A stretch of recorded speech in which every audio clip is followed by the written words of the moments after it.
જય સીતારામ, જય માતાજી. સ્વાગત છે તમારું મારી આજની રેસીપી વિડીયોમાં. તો આજ તો આપણે બનાવીશું લસણિયા ગાજર.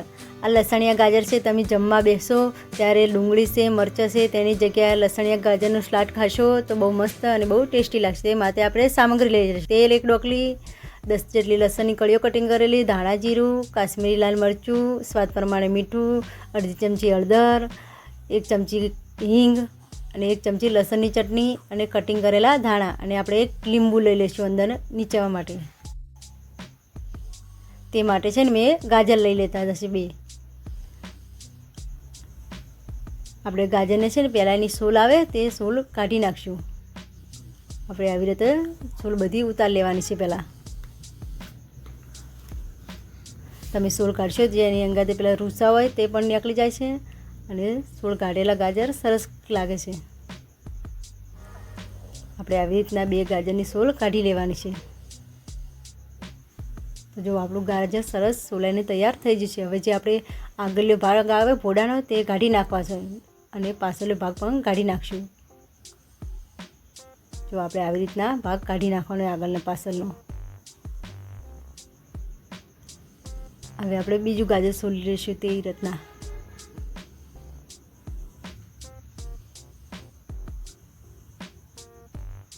આપણે બંને ગાજરને આવી રીતે આગળ પાછળથી કટ કરી લેવાના છે, વધારે નહીં પણ થોડા.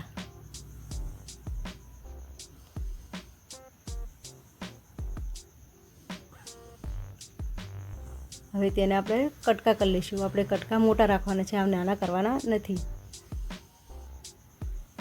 આપણે આવી રીતે ગોળ ગોળ કટ કરી લેવું. હવે તેની આપણે એક ઊભી ચીરી પાડીશું. ચીરી પાડીને આપણે જે વચ્ચે બીજ આવે છે સફેદ તે આપણે કાઢી નાખવાનું છે. તે બીજ છે ને આપણે ખાતી વખતે તુરું લાગે છે, તે માટે આપણે હંમેશા બીજને આવી રીતે 2 સાઈડ ચક્કાની મદદથી 2 ધારી કાપશું એટલે તરત આપોઆપ બીજ નીકળી જાય. એટલે આવી રીતે આપણે આ બીજ કાઢી લેવાના છે બધા ગાજરના આવી રીતે કટિંગ કરીને. પછી એને આપણે આવી પટલી પટલી ચીરી લગાવી લેવાની છે, કટ કરી લેવું ઝીણી. આપણે બહુ પટલી ચીરીને લગાવવાની કે બહુ જાડી નહીં, આપણે માપસરની ચીરી કરીશું.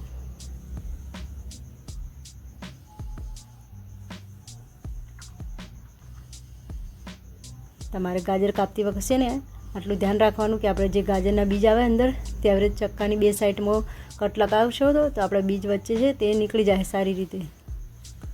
અને આપણે આવી રીતે બધા ગાજરને કટિંગ કરી લેવાના છે ઊભી ચીરીના. જો આપણા ગાજર સરસ કટિંગ કરીને તૈયાર થઈ જશે. હવે તે માટે આપણે વઘાર કરી લઈશું. તેના માટે આપણે તેલ એડ કરીશું. તેલને આપણે ગરમ થવા દઈશું.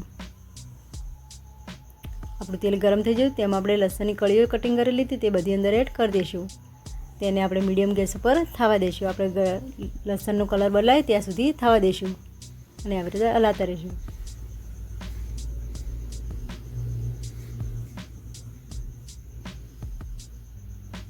આપણે આવી રીતે લસણને હલાવતા રહીશું એટલે આપણું લસણ છે સારી રીતે શેકાય. તો જો આપણો લસણનો કલર સરસ બદલાઈ જશે એટલે કે આપણું લસણ છે તે સારી રીતે શેકાઈ જશે. તેમાં આપણે હવે હિંગ એડ કરીશું. હિંગનું પ્રમાણ આપણે હંમેશા વધારે રાખવાનું છે.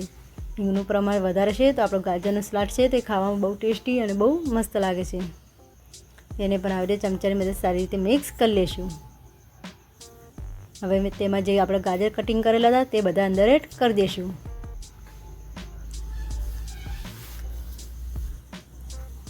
તેની ઉપર આપણે સ્વાદ મુજબ મીઠું એડ કરીશું, હળદર એડ કરીશું.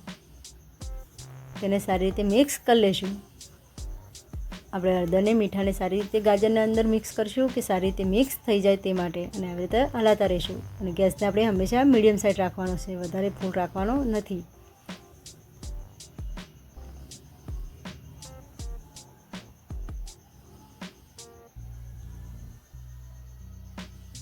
તો આપણા ગાજરને હળદર અને મરચું સારી રીતે મિક્સ થઈ જતું. તેમાં આપણે જે લસણની ચટણી લીધી હતી તે બધી અંદર એડ કરી દઈશું. તેની ઉપર 1 ચમચી આપણે કાશ્મીરી મરચું નાખીશું, અડધી ચમચી ધાણા જીરું. બધાને સારી રીતે મસાલાને મિક્સ કરી લઈશું. આપણે આવી રીતે હલાવતા જઈશું. ગેસને આપણે મીડિયમ સાઈડ રાખીશું. ગેસને આપણે હવે બંધ કરવા દે. આપણે ગાજરને બહુ શેકવાના નથી, થોડા કાચા પાકા છે તો ચાલશે, એટલે આપણે બહુ શેકીશું નહીં. તેની ઉપર આપણે હવે લીંબુ નીચવી દઈશું. લીંબુ તમારે ખાતા હોય તો એડ કરી શકો છો, ના ખાતા હોય તો પણ ચાલે, ના નાખો તો. તે માટે લીંબુ નાખવું જરૂરી નથી એટલું બધું. તેની ઉપર આપણે હવે ધાણા કટિંગ કરેલા એડ કરી દેવું. તેને પણ સારી રીતે મિક્સ કરી લેશું.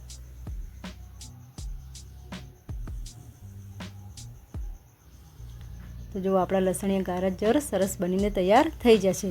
તમે આ લસણિયા ગાજર છે તે મરચાં છે, ડુંગળી છે, તેની જગ્યાએ સલાડમાં આ ગાજર ખાશો તો ખાવામાં બહુ ટેસ્ટી અને બહુ મસ્ત લાગે છે. તો તમે મારી ચેનલ ઉપર નવા આવ્યા તો મારી યુટ્યુબ ચેનલને હજી સુધી સબસ્ક્રાઈબર ના કરી હોય તો સબસ્ક્રાઈબર કરી દેજો. તમારા માટે અમે નવી નવી રેસીપી લઈને આવતા રહીશું. મળીશું આપણે નવા રેસીપીમાં. જય સીતારામ, જય માતાજી.